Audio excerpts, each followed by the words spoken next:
Olá, estamos iniciando mais uma edição do programa Consumidor em Pauta, uma realização da TVE. Aqui nesse espaço, você, telespectador e telespectadora, pode enviar as suas dúvidas ou questionamentos para o nosso número de WhatsApp 51 985 946 773 ou, se preferir, para o nosso e-mail consumidorempauta@tve.com.br.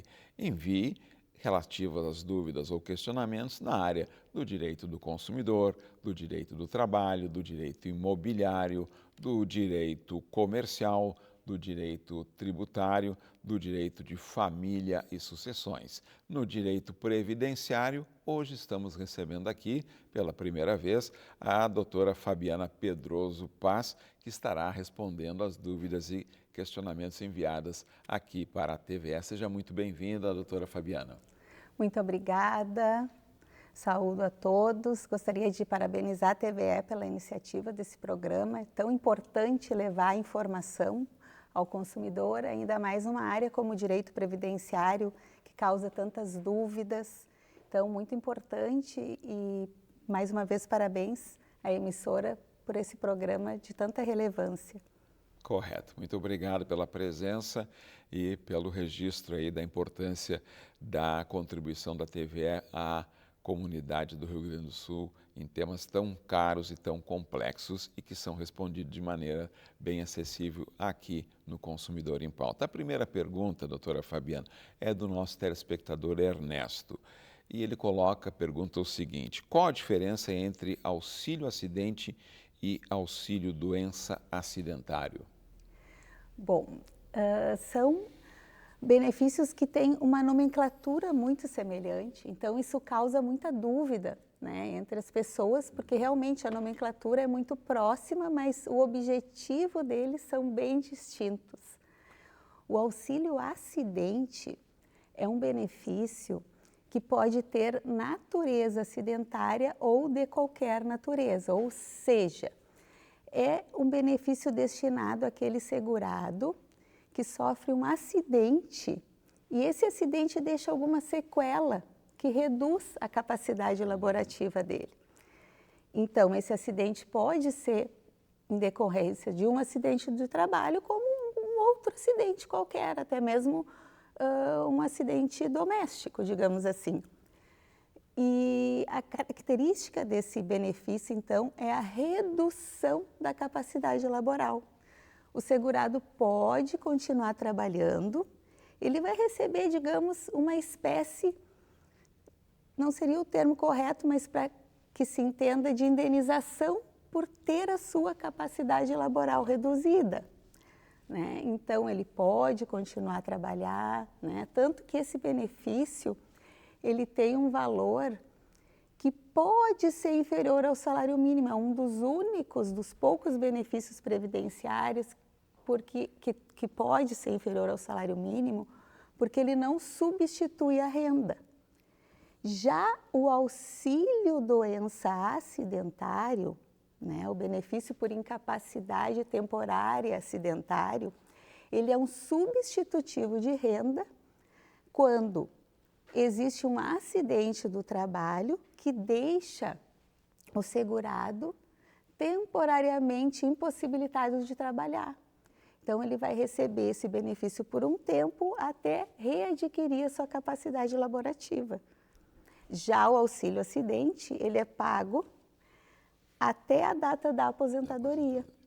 Então, são benefícios bem distintos, mas com a nomenclatura muito semelhante. Então, causa dúvidas, realmente, até em profissionais da área, não só, digamos, ao segurado que não tem esse contato com o tema.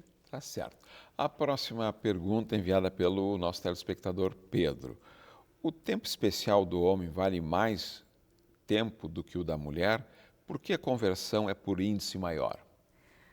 O que acontece? Na verdade, essa diferença no índice da conversão, ela existe porque o tempo de contribuição exigido para a mulher é inferior ao tempo de contribuição exigido para o homem.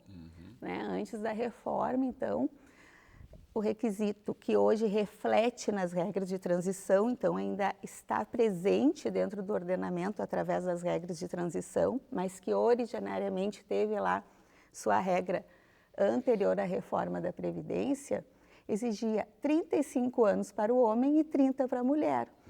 Então, na verdade, não é que o índice de conversão seja menor, ele é proporcional porque o tempo de contribuição exigido para a mulher é menor.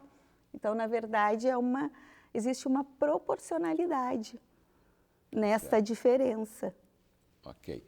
Voltamos a lembrar a você, telespectador e telespectadora, que é muito fácil e cômodo, de acordo com a sua opção, assistir o programa de hoje ou assistir os programas anteriores, indo ao YouTube, no canal da TVE e assistir o Consumidor em Pauta. A próxima pergunta, doutora Fabiana, é da nossa telespectadora Paula. É possível auxílio acompanhante de 25% para pensionista inválida? Infelizmente não, né? O adicional de 25%, ele é devido para aquele aposentado por invalidez, né? Que hoje a aposentadoria por invalidez, ela recebeu uma nova nomenclatura após a reforma, né?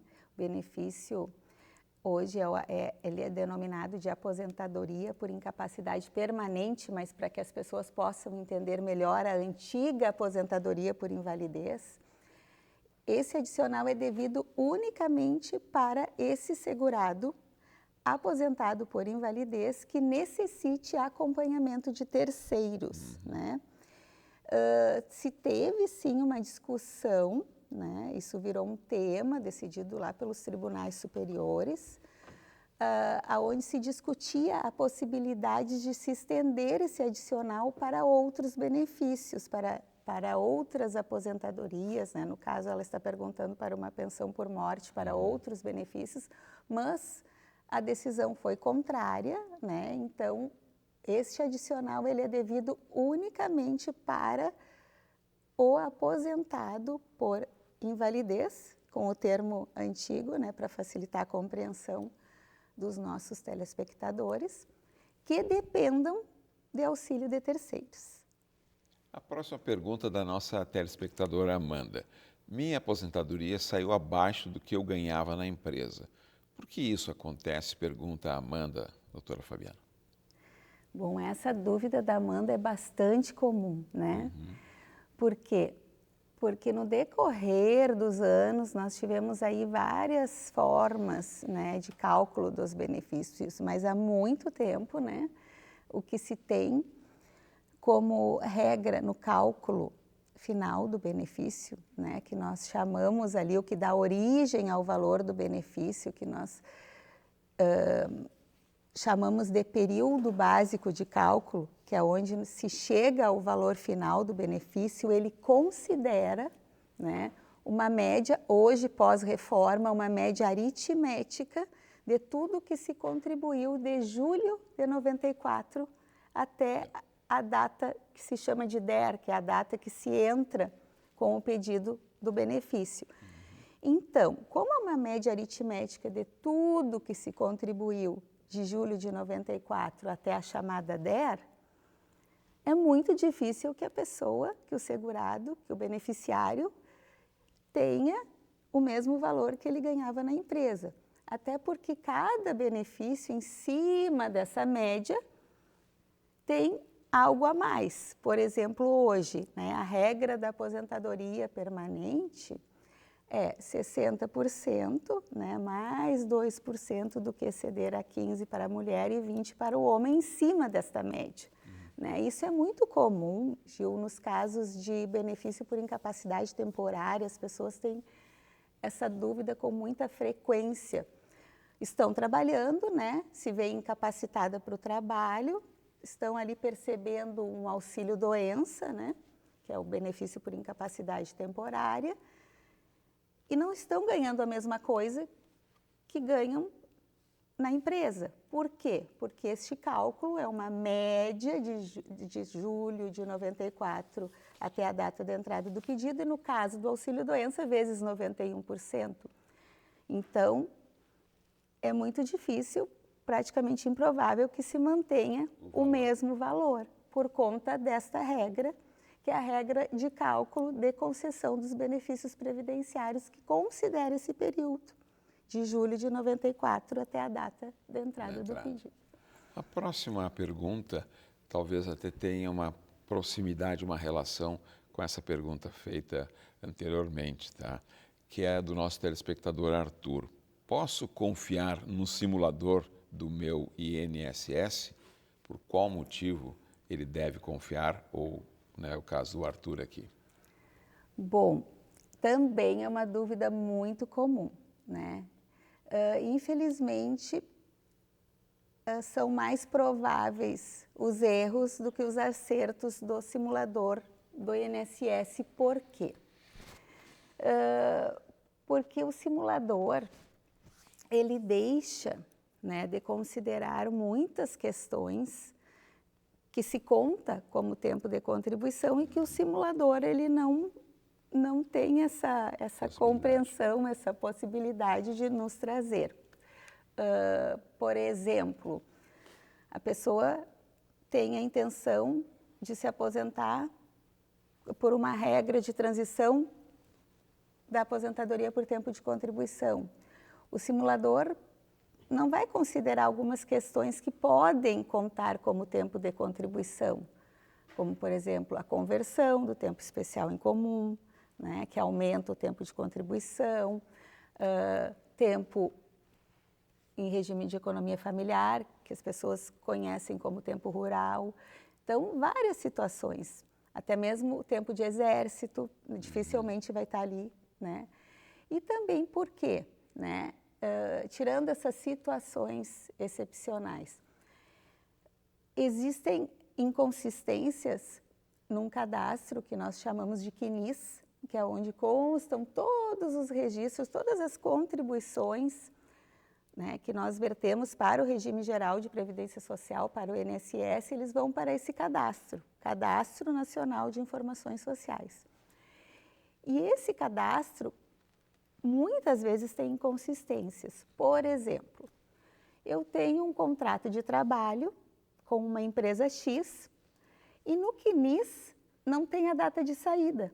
Só que na minha carteira de trabalho tem. E eu trabalhei, por exemplo, 5 anos nessa empresa. O simulador do meu INSS, quando não se tem a data de saída no CNIS, ele considera um dia. Então, dá uma diferença absurda no cálculo. Como também pode acontecer erros para mais, que aí é o problema, porque muitas vezes a pessoa vai lá, consulta, se está com um período inferior, ela se dá conta, ela, não, mas eu tenho tanto tempo na empresa tal, está errado. Mas, por vezes, ele também considera tempo a maior. Como nos casos de contribuição em atraso, né? Para fins de carência, não para tempo de contribuição, que é aquele número mínimo de contribuições necessárias para a concessão de um benefício.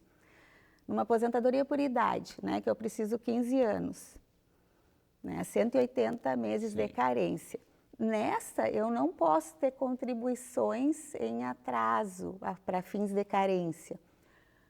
Eu tive um caso no escritório que eu gosto sempre de trazer como exemplo, porque ele é muito simples de se entender, de uma pessoa que pagou 5 anos numa data única, né, para fins de carência, para aposentadoria por idade. Lá no simulador do meu INSS está contando aqueles 5 anos.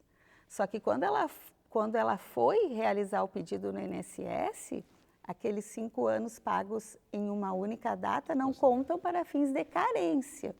Então, no simulador aparecia o direito, mas na verdade ela não tinha. Então, nós temos que ter muito cuidado, sim, com a questão do simulador, por vários aspectos, várias questões que podem levar a erro, né? Tanto para diminuir como para aumentar, né, o tempo ali previsto. Consumidor em Pauta vai para um breve intervalo e já voltamos tratando do direito previdenciário, recebendo aqui a doutora Fabiana Pedroso Paz. Nos aguarde.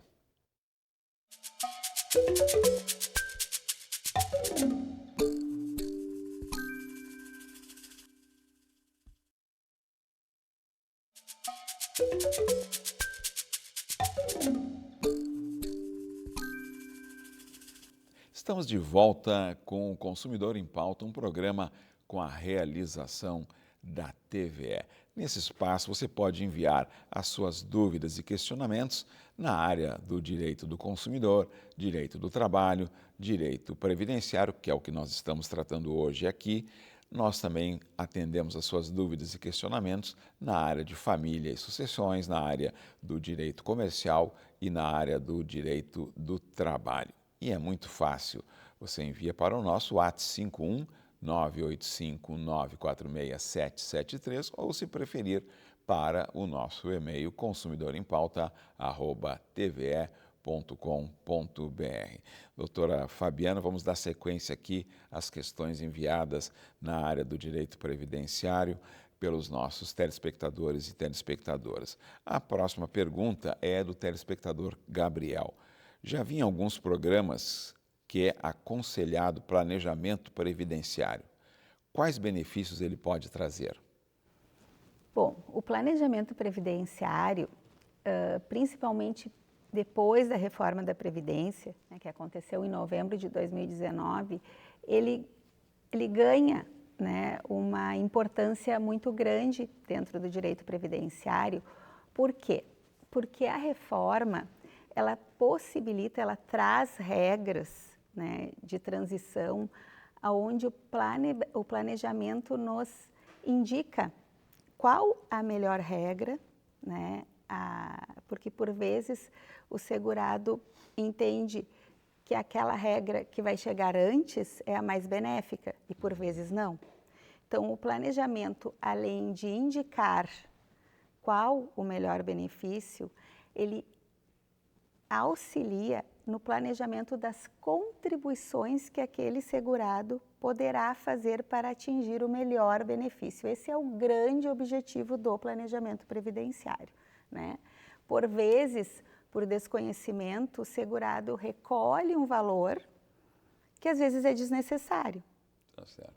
Então, o planejamento possibilita isso e também correções no CNIS que nós estávamos falando anteriormente, né? O planejamento já possibilita que eu antecipe correções que no momento que eu for requerer a aposentadoria, eu já tenha isso realizado, né? O que vai possibilitar uma concessão mais célere, né? Então, realmente o planejamento ele tem essa importância por tudo isso e a principal delas é a possibilidade, como o próprio nome diz, de se planejar dentro das suas contribuições, né, de se chegar naquele valor mais benéfico para o segurado.